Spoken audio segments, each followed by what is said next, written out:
Thank you so much. Blessings from you. Please be seated. Please be seated. So I thought it would be important to start with a review. You can cheat from your notes if you want to. So we talked about the 4 stages of life. Stage number 1 was the starting season. Stage number 2 was the searching season. It's all right if you don't know it. Stage number 3 was the success season, and finally the significance season. And then finding our 5 steps to our next bold move. Pre-contemplation, number 2 was what? Number 3 was action. Number 4 and number 5. Very good, very good. And then we talked about how important it is to make sure that we lead people like Jesus led. And remember the 4 steps that we had? Step number 1 was, I do it, and step number 2 is, let's do it. Step number 3 is, you do it. And step number 4 is, I'm out of here. And the sequence to preparing yourself and your successor is first and then the hands. Good class. Give us up a hand. Good class. Good class. You remember a little bit of that. And if you will put the tsunami slide up there, some of you were not able to get that information. Some of the information I taught you is up there. You can get it through the QR code. You can get it through freetsunamibook.com. When you go there, all it's going to ask you is your name and your email address. That's all it's going to ask you. So relax. There's no money. It's all like that. After me is coming my good friend, Pastor Andre Olivier. I want to tell you, you're in for a treat. Buckle up. He is just a phenomenal leader in God's kingdom, and I am so looking forward to hearing you and learning from you. And Pastor Mensa Otabil, thank you so much for this invitation. So if you're wondering why I'm the first speaker, because after tonight I'm done, I want to tell you why I'm the first speaker. He wanted me to set the bar so low, so every speaker after me can just step right over it.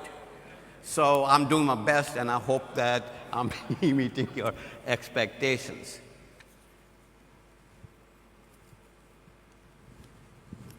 What we don't control is if we will finish our role in ministry. We don't control that.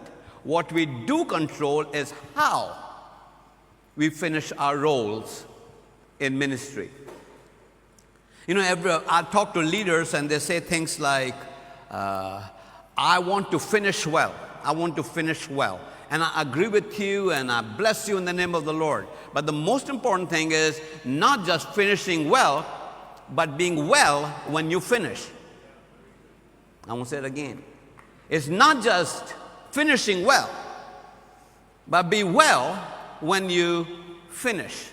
Remember in Matthew chapter 25, Jesus said, well done. Everyone said done. Not well started. Not well halfway. Not 99%, but well done, the good and faithful servant. In the northwest part of the country I come from, there's the tallest mountain in the world, known as Mount Everest. I want to ask you a question. Thousands of people try to climb it. How do you know you are successful in climbing Mount Everest? It's not when you get to the summit and plant a flag. You are successful if you go up all the way and come down alive. Because there's snow melting up there. Last year I read a report, over 200 bodies were found of people who got to the top but never made it back to the bottom. So that is how you know you're successful. Not that you started a church, not that your church grew.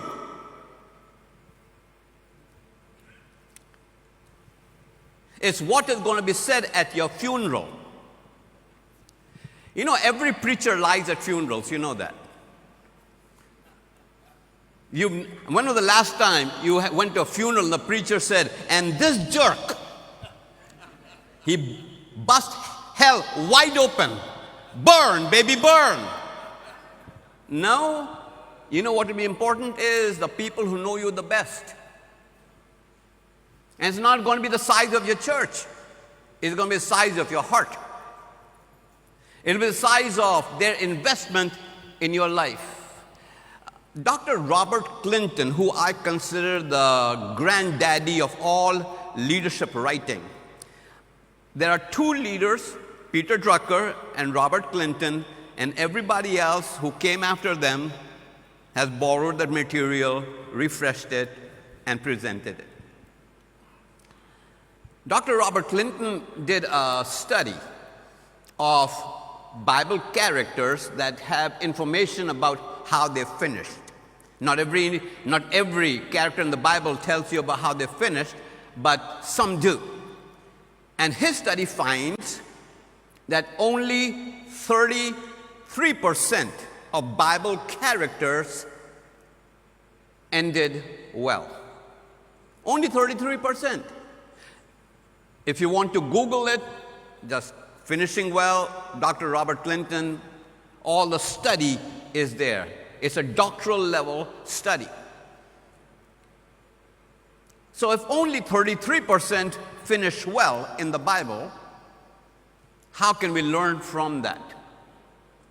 So before I give you 5 observations about those who do finish well, I want to give you 5 observations about why people don't finish well. Number 1, power. Power. Power. I want you to know ministry can be seductive, it can be addictive, and the platform can be intoxicating. You know, people tell you, that was an amazing message, and you start believing it was you. Power, and abuse of power. The second one is abuse of money. Abuse of money. You've heard many preachers say, the Bible says, the love of money. It's not money, it's the love of money. It's when money starts getting abused, when accounts start getting mixed together, when unethical behavior starts creeping in, money, the abuse of money. Let's talk about sex. I want to tell all the pastors in the room, especially male pastors, when a woman who's not your wife and you have sex, it's not because you're handsome. It's because you represent power. You represent a position. And then there are steps in this whole thing. You know, in church we have created this vocabulary which says, he fell into adultery. Help me understand that. I'm walking along in life, loving Jesus, loving my wife, loving my children, loving my grandchildren. I fell. Is that what happened? No. The Bible gives us the steps of sin. Psalm chapter 1 verse 1 says, blessed is the man who walketh not, who standeth not, who sitteth not. Right? Those are the 3 postures of sin. So if I'm walking and there's a naked woman, not my wife, and I keep on walking, I'm good. I didn't ask her to take off her clothes. I just keep on walking. But if I stand and say, Mamma mia, God, when you made her, whew, you were doing good. But then by the time you do what? The third posture is you sit down. It's too late.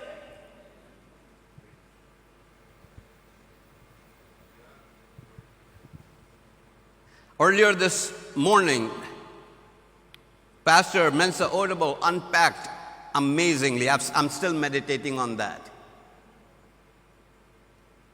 Of how, especially in 2024, the first 6 months of 2024 in America, especially North Dallas, were brutal. And you know what happens? I'm spending more time here because this is the most susceptible thing happens. When one pastor in that town, that city messes up, people in your church wonder what's happening with my pastor. Because I watch him on TV every Sunday, every Monday, every Tuesday. I send him money. I mean, if he can fall, surely. And so I call that the splash effect. See, you never sin to yourself. You always affect the larger kingdom of God. The number 4 is pride. Pride. I call pride the heavenly sin.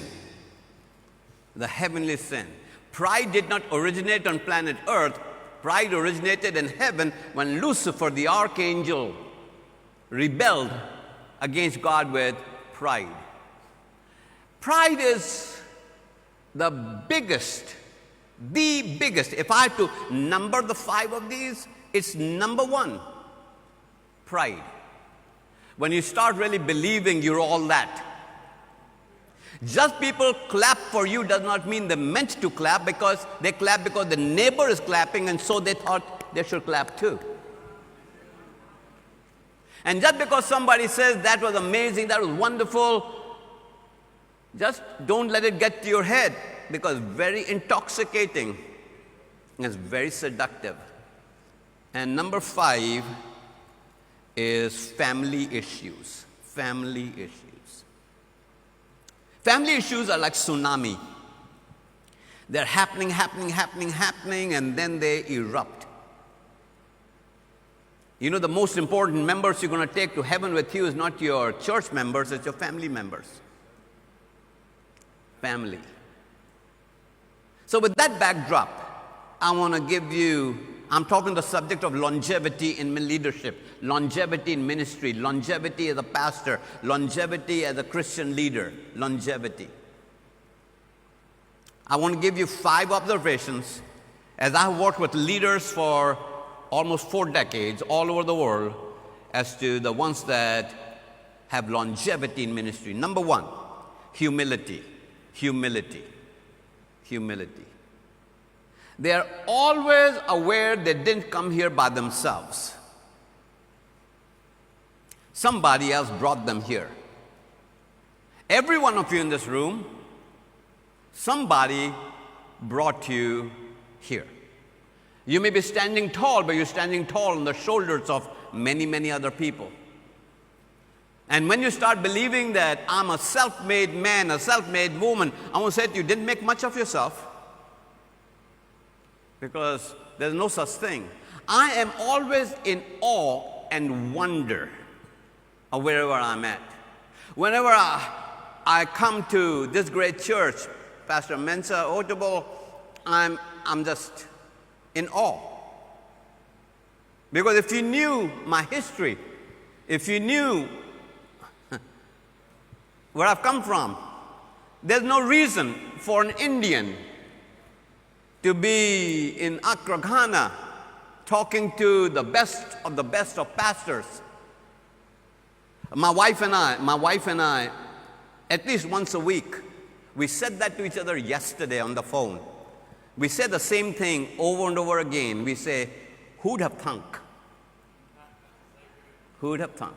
When I'm with you at Rivers Church in South Africa, it's like, I didn't come here.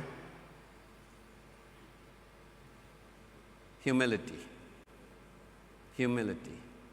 God has a way of knocking you off your pedestal. And He does it publicly. That's the bad part. Humility. Number 2 is relationships. Relationships.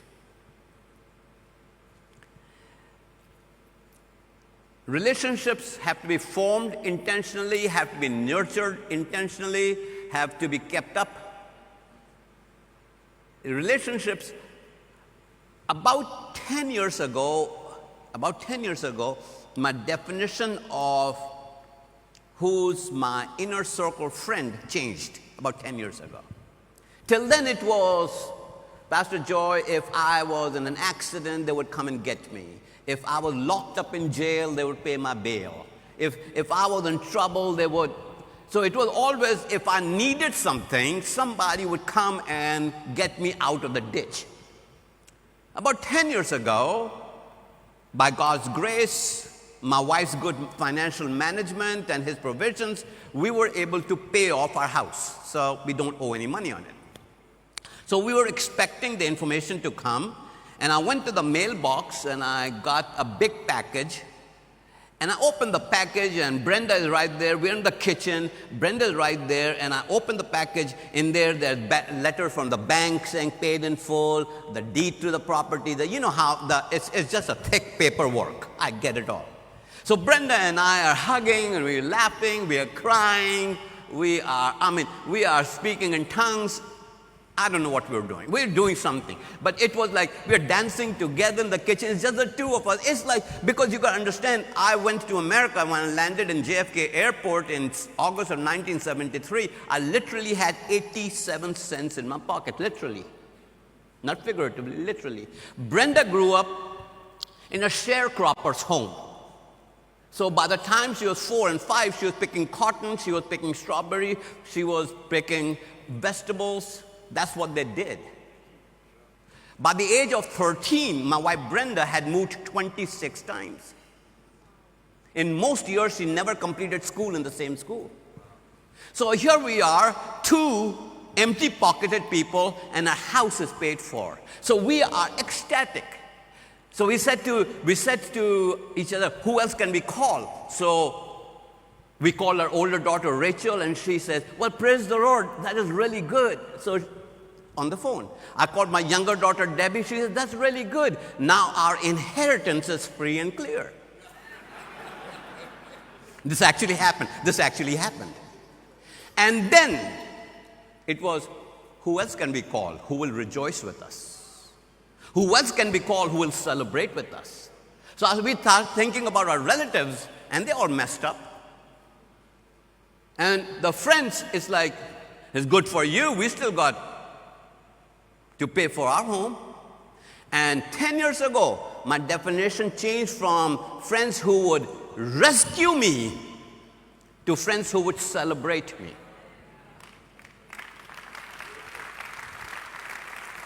And pastors, if you see somebody else's churches grow, send them a WhatsApp and say, you are doing amazing, so proud of you, keep doing it. Come on, keep doing it. Because relationships are important in longevity in leadership. Number 3 is what we talked about this morning. People who have longevity in leadership, especially Christian leadership, start planning their succession and transition while there's no reason to do it. If you look at the life of Jesus, the first thing he did in Luke chapter 6 is start planning his succession. Before he healed the sick, raised the dead, fed the multitudes, he started gathering his apostles in Luke chapter 6, verse 12 and 13. People who have longevity have a long view of life. And they're not waiting for that phenomenal moment to happen when you start planning your transition succession. They start planning the succession and transition right at the beginning. I want to tie number 4 and 5 together. Number 4 is money, and number 5 is marriage. Money and marriage. Money and marriage. Most pastors do not transition because they don't have the money to transition. And so the church becomes their bank. And then the church starts asking, why are we paying him? Because you preach the same sermon every Sunday now. You know, you shuffle into church with a walker. And people honor you and love you and stay for a while, but then you will notice attrition starts taking place little by little. I want to say something to pastors because that's who I work with. If you don't take care of your own money, nobody else is going to. I'm not talking about church money. I'm talking about your money. And marriage. A mega ministry needs a mega marriage. Whenever I come to this great church and I see Pastor Mensa Otabil and Pastor Joy Otabil, and I see them in the green room and they're together, and then they walk in, and I say, that's the secret sauce. Because a mega ministry needs a mega marriage. So now when I'm working especially with emerging leaders, I have only 2 questions for them.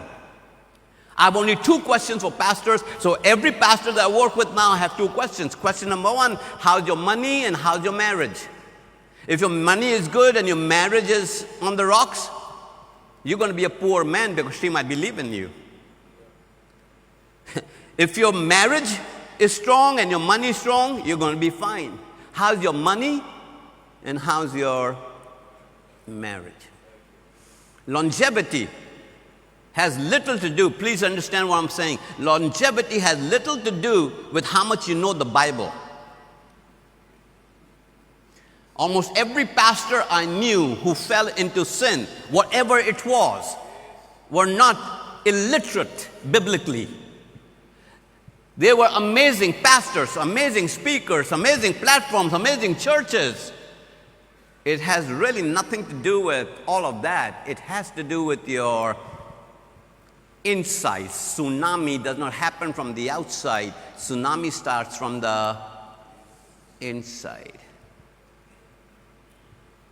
I want to conclude my time with you with a story that has affected my life forever.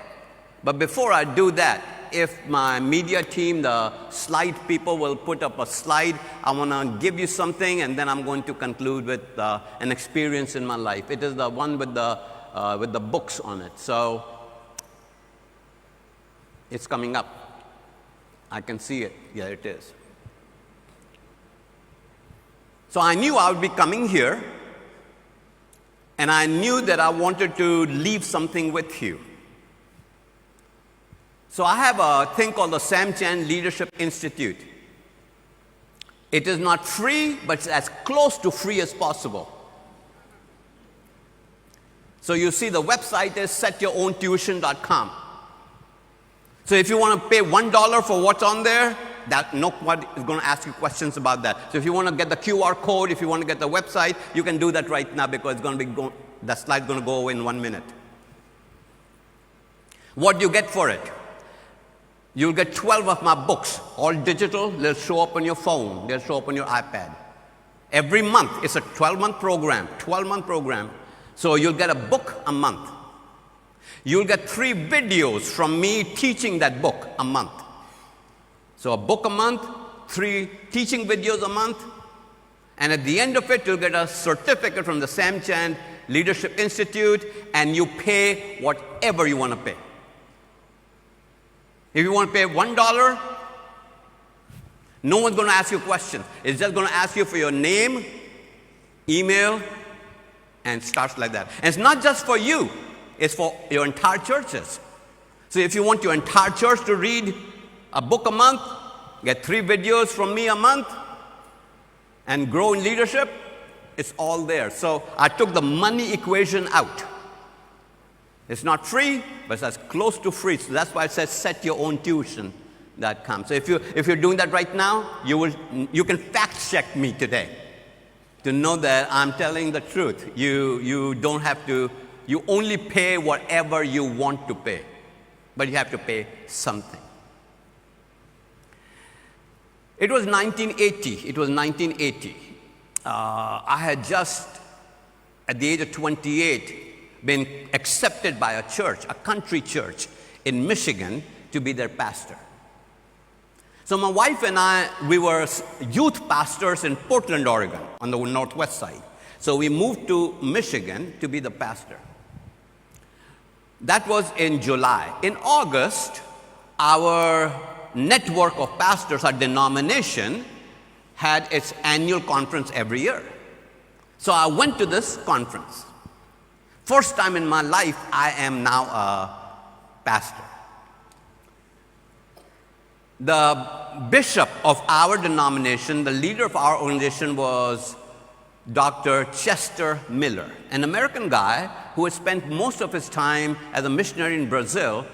Very soft-spoken, nothing ostentatious about him. You would never find him with any of the things. It was just, you would even not know he's in the room. Very, very quiet gentleman. So I went to this conference. It was in Ohio, near Columbus, Ohio. And I saw him way across the parking lot. And I ran up to him, and I said, Bishop Miller, have you heard I'm a pastor now? And in his own subdued way, he said to me, yes, Brother Sam, I heard. Bishop Miller, if there's one advice you would give me, what would you tell me? The advice that he gave me was so disappointing. I was expecting him to say something like, change this, don't change things for a year, start evangelism, do outreach, youth, young adults, children, preach this series. I was expecting him to give me something strategic that I could put my hands on. I still remember in that hot August, muggy Midwest, we're standing on the parking lot, and he's standing across from me, and he doesn't even look me in the eyes. I'll never forget what happened. Didn't even look me in the eyes. This is 1980, August of 1980. He looks me somewhere in my chest, and these are the words that he said to me that I want to leave you with this evening. He said, Brother Sam, live long, live clean, and walked away. At that time, at the age of 28, I didn't have a filing category. But now at 73, and looking at the wreckage in the church world, I want to leave you with Bishop Chester Miller's words, who's gone on to be with Jesus. Live long, live clean. Live long, live clean. Live long, live clean. Live long and live clean. Thank you very much.